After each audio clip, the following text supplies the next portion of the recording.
राधे राधे भक्तों, स्वागत है आप सभी का मेरे इस YouTube चैनल पर। आज की वीडियो में हम जानेंगे कि जब हम बाहर जाते हैं और लड्डू गोपाल जी घर पर रहते हैं तो ऐसे में हम लड्डू गोपाल जी की सेवा व्यवस्था कैसे करें। हर जगह पर लड्डू गोपाल जी को अपने साथ ले जाना पॉसिबल नहीं होता है। कभी कभी हम लड्डू गोपाल जी को अपने साथ ले जाते हैं, तो जब साथ ले जाते हैं तो कोई चिंता की बात नहीं होती है। हम यथासंभव लड्डू गोपाल जी की सेवा कर लेते हैं।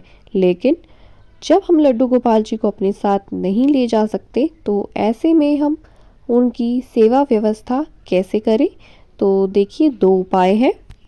पहला तो ये है कि आपके घर के आसपास पड़ोसी रिश्तेदार या दोस्त हों जो लड्डू गोपाल जी की सेवा करते हों। आप अपने लड्डू गोपाल जी को 2-4 दिन के लिए या जितने दिन के लिए भी आप कहीं जा रहे हैं उतने दिन के लिए आप अपने लड्डू गोपाल जी को उनके पास छोड़ दीजिए। आप अपने लड्डू गोपाल जी के कपड़े, उनकी ज़रूरत का सामान भी उनको दें और लड्डू गोपाल जी को उनके घर छोड़ दीजिए।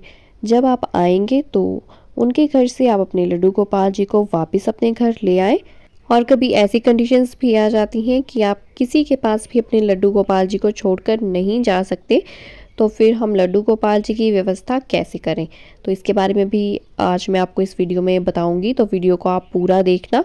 अगर आप लोग हमारे चैनल पर नए हैं तो हमारे चैनल को सब्सक्राइब करना ना भूलिएगा। जैसे अगले दिन सुबह आपको कहीं बाहर जाना है 2-3 दिन के लिए, तो सुबह उठकर आप लड्डू गोपाल जी की वैसे ही सेवा करें जैसे आप रोज़ करते हैं। उनको उठाएं, स्नान करवाएं, उनका श्रृंगार करें और उनको भोग लगाएं। आप जितनी भी जल्दी में क्यों ना हो, पर लड्डू गोपाल जी को स्नान आपको ज़रूर करवाना है। स्नान करवाने के बाद उनको मौसम के अनुसार पोशाक पहनाएं। ठंड है तो सर्दियों की पोशाक पहनाएं, अगर गर्मियां हैं तो कॉटन की पोशाक पहनाएं जिससे वो कंफर्टेबल फील करें। और जिस स्थान पर आप लड्डू गोपाल जी को रोज़ विराजमान करते हैं, श्रृंगार करने के बाद उसी स्थान पर आप अपने लड्डू गोपाल जी को विराजमान कर दीजिए। सुबह की सेवा बिल्कुल वैसे ही रहेगी जैसे आप रोज़ाना करते हैं। इसके बाद आप जब भी बाहर जाते हैं तो लड्डू गोपाल जी को बोलकर आपको अवश्य जाना है और उनकी भोग की व्यवस्था आपको करके जानी है। जब भी आप बाहर जाते हैं, जितने भी दिन के लिए आप बाहर जाते हैं उतने दिन के लिए आपको लड्डू गोपाल जी के खाने की व्यवस्था करनी होती है। सबसे पहले जल की व्यवस्था करें। एक बड़े से लोटे में जल भरकर रखें। गर्मियां हैं तो मिट्टी के लोटे में भी आप जल भरकर रख सकते हैं। मिट्टी के बर्तन में जल आप रखेंगे तो वो ठंडा रहेगा, और अगर सर्दियां हैं तो तांबे, स्टील, पीतल किसी भी प्रकार के बर्तन में आप लड्डू गोपाल जी के लिए जल भरकर रख सकते हैं।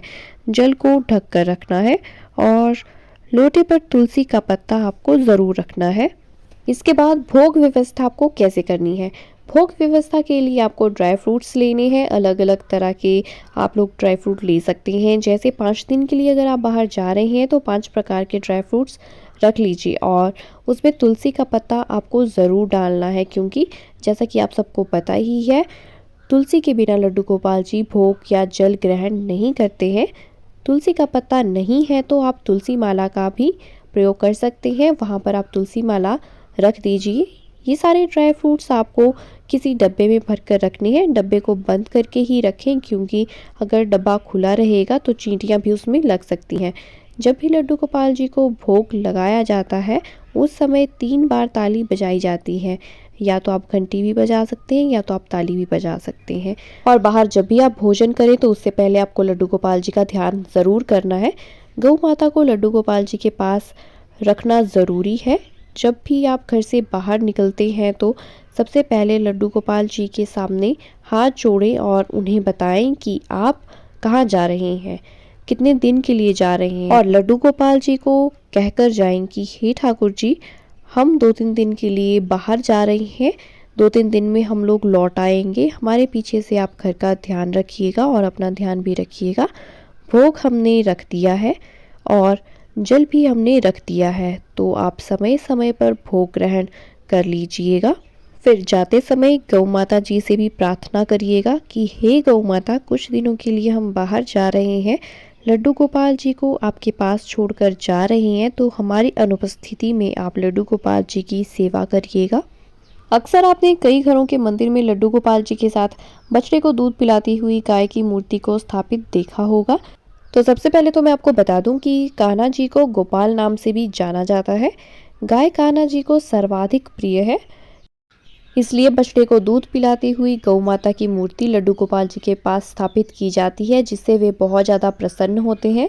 लेकिन इसके साथ साथ इसके पीछे का यह कारण भी है कि अगर हमारे घर में लड्डू गोपाल जी विराजित हैं और हमें कहीं बाहर जाना पड़ रहा है और ऐसे में हम कान्हा जी को अपने साथ नहीं ले जा सकते और ना ही लड्डू गोपाल जी की सेवा किसी और को दे सकते हैं, तो ऐसे में हम लड्डू गोपाल जी की सेवा गौ माता को सौंप कर जा सकते हैं, इस विश्वास के साथ कि गाय माता उस दिन अपने दूध से कान्हा जी की सेवा करेंगी।